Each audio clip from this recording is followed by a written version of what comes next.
Kia ora, good evening. The immediate future of the Tiwai Point aluminium smelter has been secured through the signing of a long-term electricity agreement, according to New Zealand Aluminium Smelters. To help secure the deal, government agreed to a one-off payment of $30 million to the smelter. The smelter and Meridian Energy had been in negotiations for a year. According to the smelter, the previous contract, which came into effect in January, had price increases that threatened the future of the smelter in the face of falling aluminium prices and the strong New Zealand dollar. The new contract sets reduced pricing from July 1st. NZAS Chairman Brian Cooper says the deal provides short-term certainty. Well, certainly the aluminium business is a tough one, but certainly the options that we've got now going forward, especially beyond 2017, enable us to shape the business to the market circumstances. So it certainly provides a great platform for the great team at NZ to be able to keep on improving. Now, how crucial was government's $30 million in being able to reach this agreement? Well, certainly that was a catalyst to make sure we could get the negotiations concluded. I mean, the logic was being obviously to provide a certainty for the site, certainty for Invercargill, Meridian, but also the electricity industry, so we can all move on together. Why have negotiations taken so long? Well, it's a huge contract. It's 40% of Meridian's business. It's 15% of the usage of the nation's power. Very complex, so it needs to be worked through very carefully. And obviously, both companies are very business focused, so to get to the right aim has taken some time.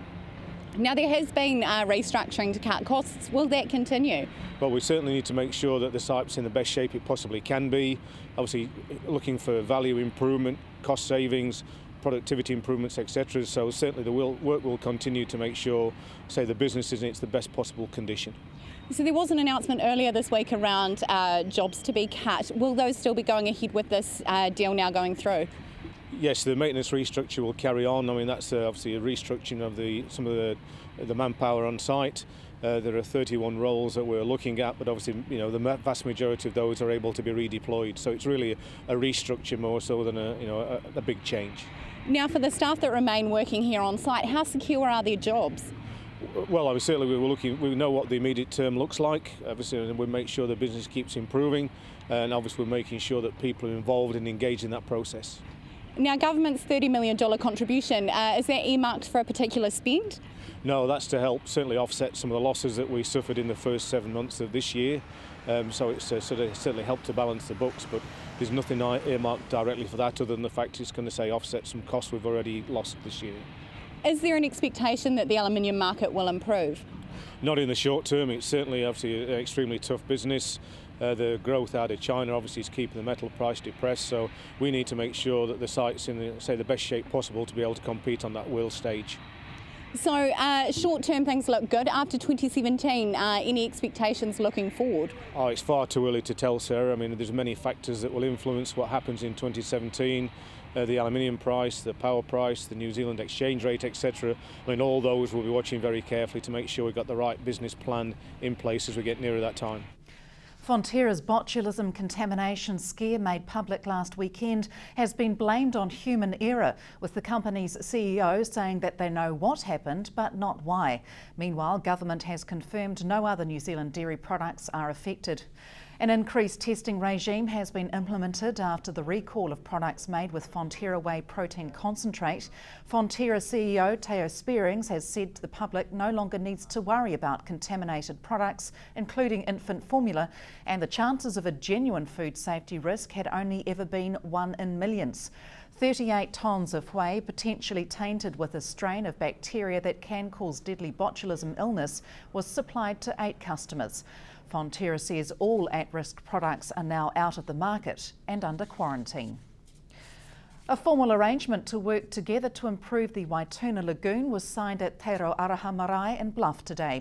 Among those signing, Te Runanga o Ngaitahu, Te Runanga o Awarua, Environment Southland, the Department of Conservation and Southland District Council. The lagoon is part of the 20,000 hectare Awarua wetland, which is internationally recognised.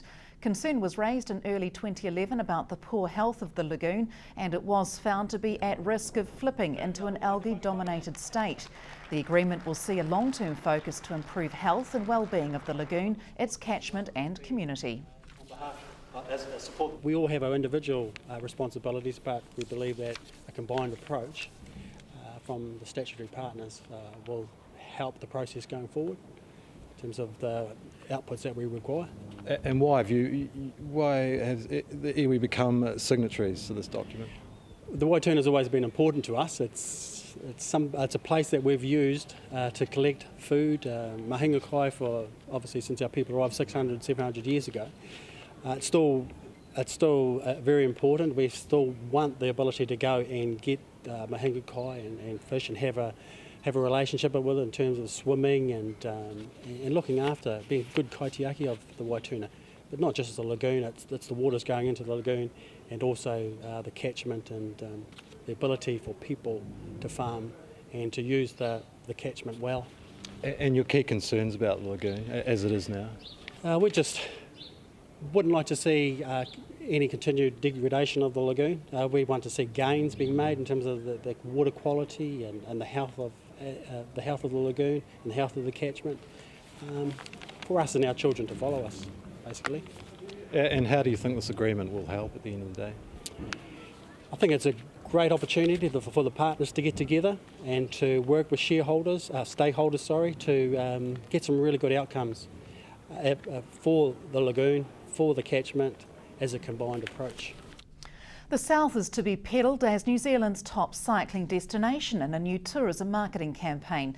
Venture Southland says the South is a high-profile cycling region, listing New Zealand's only indoor velodrome, the world-renowned Tour of Southland and the soon-to-be-completed Around the Mountain Cycle Trail as cycling attractions. Using leverage off Tourism New Zealand's focus on cycling tourism, 3 markets will be targeted in an upcoming campaign, including middle-aged couples, families and males in their 20s. The value of cycling to Southland is being assessed through several studies, with results due early next year. Stay with us after the break. Why ratepayers could be footing the bill for assessments of earthquake-prone buildings.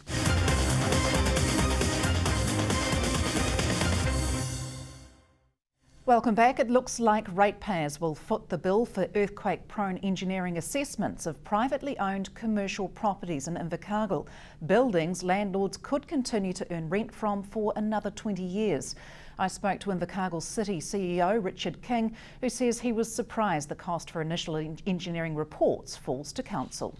Yes, we're rather surprised at that. We hoped that it would have been the building owners that did that, but however, we estimate that we've probably got around 1,200 buildings that would need to be assessed, and of that, potentially 400 odd, maybe 480 could be earthquake prone.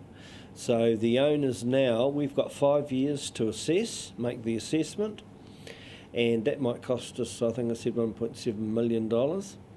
And then if a building is found to be earthquake prone, then the owner has 15 years now to bring it up to a suitable standard, not 10 years as proposed by the Royal Commission. So how will this assessment work be paid? Well, at the moment, we haven't seen the fine detail of what the new legislation is, but unless there's some form of cost recovery, it would be the ratepayers that had to pay for the assessments. And as I said, our initial estimate is 1.7, but that could be too light. The government have suggested that a desktop assessment might be okay, but obviously that wouldn't have found the faults in the CTV building in Christchurch. So we believe that the buildings will have to be inspected, and because it's got to be an engineer certificate that says what the strength of the building is. So we don't think realistically that will be a desktop exercise. So the ratepayers are going to end up potentially paying for the assessments of these 400 odd buildings, commercial investment buildings that landlords are operating in that capacity, and then they potentially will have 20 years of rent income off that building before they really have to do anything. That will be from what we know, that'll be the practical effect.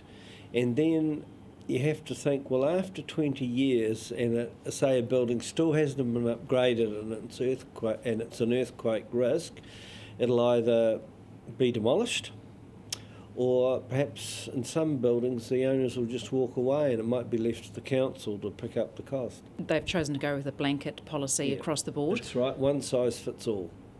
what would be a better option, do you think? I think they should have looked at and said, for example, Wellington is much higher risk 'cause it's on known fault lines than, say, Invercargill. I think they perhaps should have looked at buildings and said, well, look, this is like a church, for example, in the city. This is only occupied, realistically, maybe 2 hours on a Sunday, compared to, say, a commercial building that has office accommodation. So it could have been a wee bit more flexible. They may still do that, we don't know. Until we see the fine print, we won't really know. What we know is that we have to do an assessment of all non-residential buildings. So any commercial buildings, it will include churches, it will include multi-unit residential dwellings, even though they might be ground floor, and certainly things like apartment buildings. A record number of people have been vaccinated against influenza in New Zealand this year. More than 1.25 million people were vaccinated through the 2013 influenza program, which ended on July 31st. This exceeds the 1.2 million doses distributed in 2010 following a flu pandemic. Just under 690,000 flu vaccines were accessed for free by those who are eligible. Associate Health Minister Joe Goodhue says while the flu season has been mild so far this year, the flu is very unpredictable, so it's best to be protected. The Royal New Zealand Ballet is performing Swan Lake in Invercargill tonight and tomorrow, with the company on national tour marking its 60th anniversary. The iconic ballet has been chosen especially to mark the occasion, and South Today called into rehearsal this afternoon. Artistic director Ethan Stifel says he wanted a ballet that would encapsulate the Royal New Zealand Ballet's history, as well as one that was an important work for any ballet company to perform regularly. Joining the company for its anniversary celebration is choreographer and former artistic director Russell Kerr, and the ballet also includes the extravagant costumes and spectacular sets designed by the late Christian Fredrickson. For dancers Abigail Boy and Chi Hu-wan dancing the parts of Odette O'Dell and Siegfried for some of the shows, it's an amazing opportunity. This role, Odette O'Dell, it's definitely technically demanding, but it's also emotionally demanding, and doing two different, the white and the black are very different to each other, but there's a lot of depth to the role, and yeah, I find myself constantly thinking about it, even when I'm off stage, and just, finding different ways of, doing it. What's been the biggest challenge for you in taking on this role?